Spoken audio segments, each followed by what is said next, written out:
Hello, in this video, I would like to talk about producer surplus. Okay, so producer surplus is equal to the market price, subtract the producer's cost. Okay, so this is the formula for us to compute producer surplus, always abbreviated as PS for producer surplus. Okay, P, this is the market price, subtract the cost. We can also compute producer surplus through a graph. Okay, so if we assume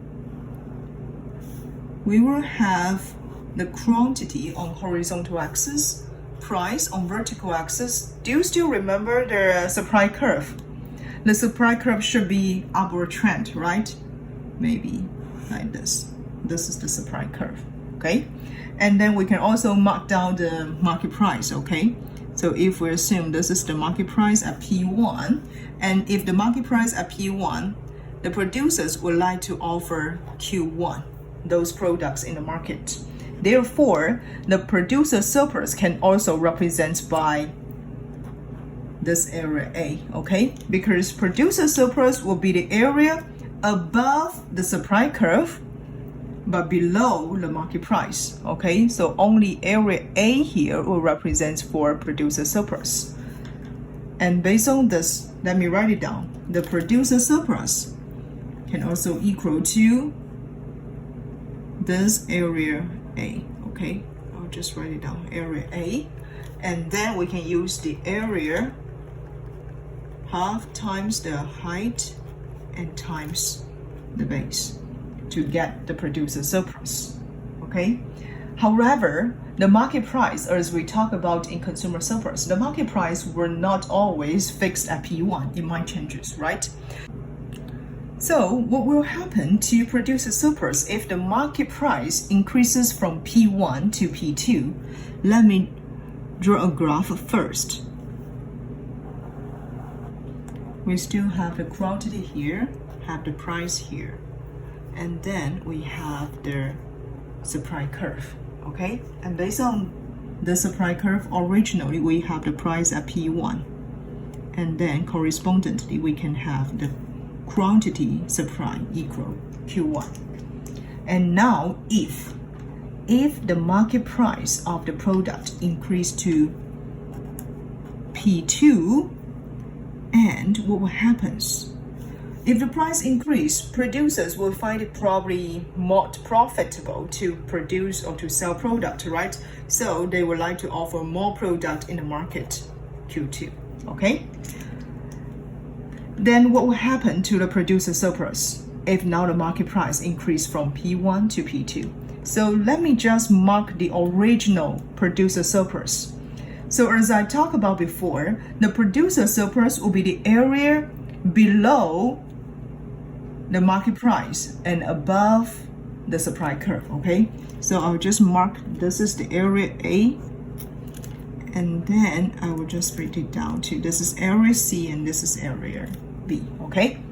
And originally, if the price equal to P1, we have the quantity supply equal to Q1. And then, the producer surplus will equal to the area A, okay? So area A will represent for the original producer surplus. However, if now the price increased to P2, we have the new quantity supply equal to Q2, right? And then the new producer surplus will be the area below this market price, but above the supply curve. So now the new producer surplus will equal to A plus B plus C, okay? So this will be our new producer surplus. Then we can get the change in producer surplus, right? So from these two, we can get the change in producer surplus will equal PS2, this is the new producer surplus, subtract the original one, and then you will only have B plus C left, okay? And we can also analyze B and C. What's the reason behind B and C, okay? So let's look at area B. I'll just write it down here, okay? So for area B, this part, it represents for the initial producers. For the initial producers, they now can sell the product at higher price, right? Therefore, it results in the increase in the producer surplus, okay? So this area B will represent the increase of producer surplus for the initial, or we say for the original producers. For the original producers, okay, they sell the quantity at Q1, right? But now, as the market price increased to P2, they can enjoy higher producer surplus, okay? And for the area C, this part will be different, okay? For the area C here, this part, you can notice the quantity increase, right? So, as the market price is higher, more sellers will find this market become attractive. They would like to join this market, right? And they will bring more producer surplus. Therefore, this area C will represent the increase of producer surplus for new producers who just entering the markets because of the higher price, okay? Who are entering the market because of the higher market price, okay? So from this graph, we not only analyze the changes in producer surplus, we also analyze two components that resulted in this change, okay?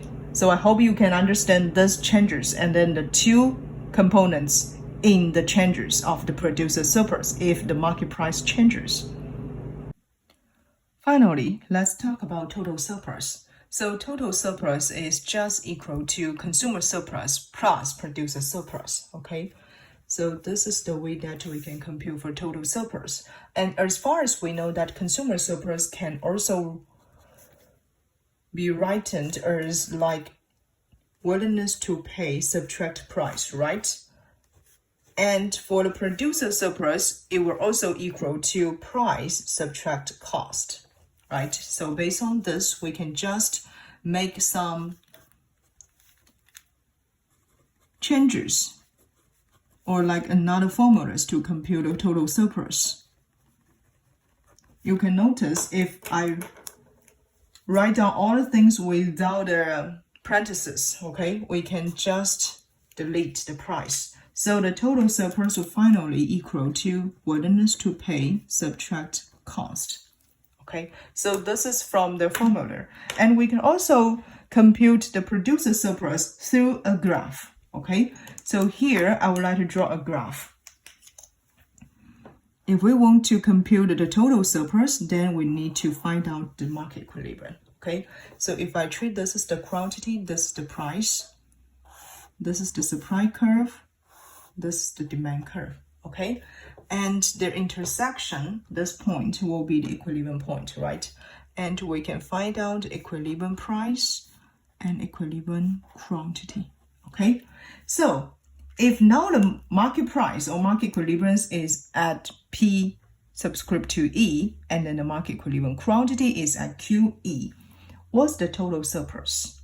So first, let's find out the consumer surplus and producer surplus individually, okay?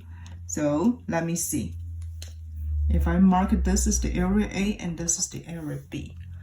If you still remember when we talk about consumer surplus, okay?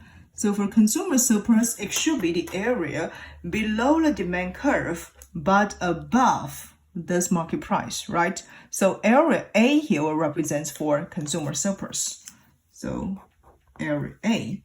And for producer surplus, it will equal to the area above this market, above the supply curve and below the market price. Okay, so area B here represents for producer surplus. Therefore, based on this, we can get the total surplus will equal to area A plus area B. And it is just for this big triangle, right? So what you need to do is to find out the height and then the base of this triangle. Okay, so what you can do, if you know this is maybe, this will represent the height, right? Sorry, this can represent not height. This can represent for the base, right? And this can represent for the height, okay? So what you need to do is to use still the area formula, okay, times the base and then times the height to get the total surplus.